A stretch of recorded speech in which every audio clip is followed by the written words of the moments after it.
Hey guys, Josh here again. Welcome back to the channel. Guys, we're going to work on the DRZ a little bit today. I may be going out this weekend to ride Bone Valley, which is an off-road ATV park. And one of the modifications I want to make to the DRZ is to remove the kickstand safety switch. Guys, you guys have these on your bikes. Basically, if the kickstand is down, you put it in gear, it'll kill the engine. Or if the kickstand tries to fall while it's in gear, you kill the engine. Well, that's fine on the MT-09 on a street bike. It's not really that big a deal.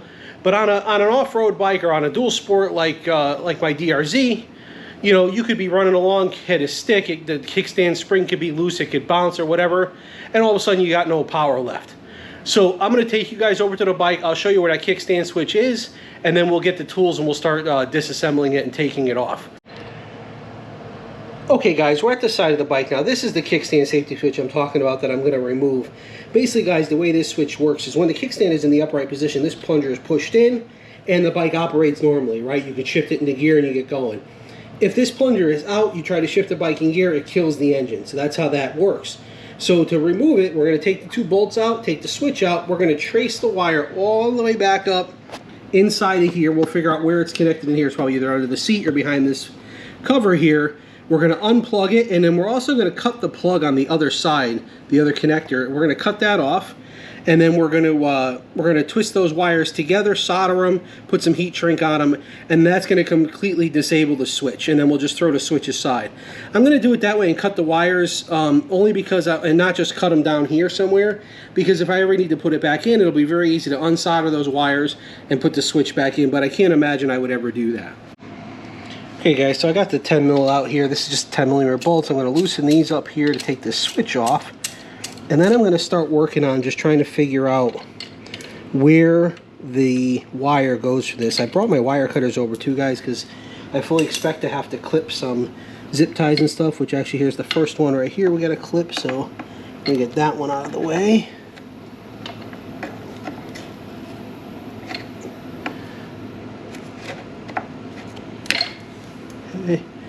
Then this looks like it's metal, or is that plastic? I can't tell.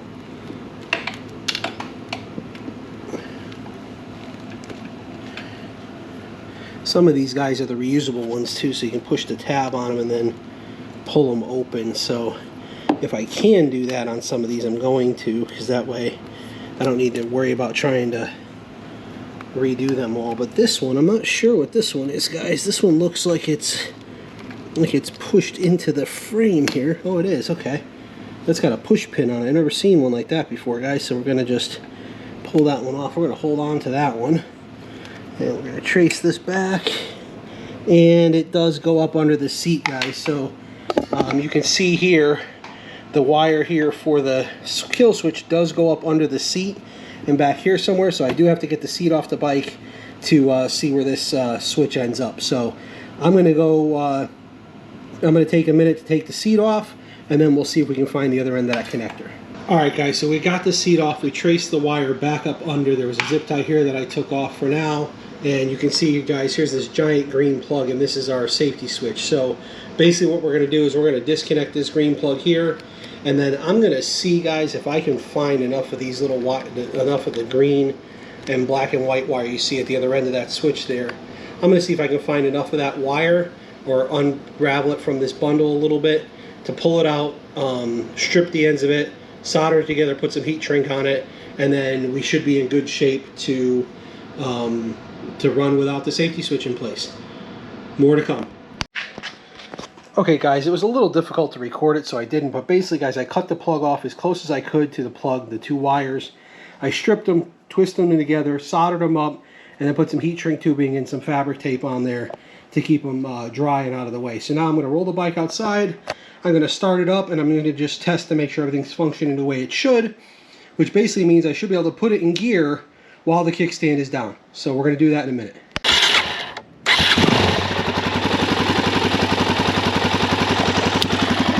Alright guys, so we just started the bike up. As you can see right now it's in neutral, kickstand is down, everything's fine like it's supposed to be. Now what would have happened if that switch was enabled, what would have happened was I would have squeezed in the clutch, and when I kick it in the first gear, it should shut off. But in this case now, I can kick it in the first gear and the kickstand is still down. So we completely disabled the switch with our little repair up there. Alright guys, so very simple way to remove your kickstand safety switch from your Drz400 if you choose to. Listen, you know, if you ride on the street all the time, you really don't have to. But if you're going to be taking it off-road or doing some single track or anything like that, then you might want to consider making this mod to your DRZ too. Until the next one guys, stay safe.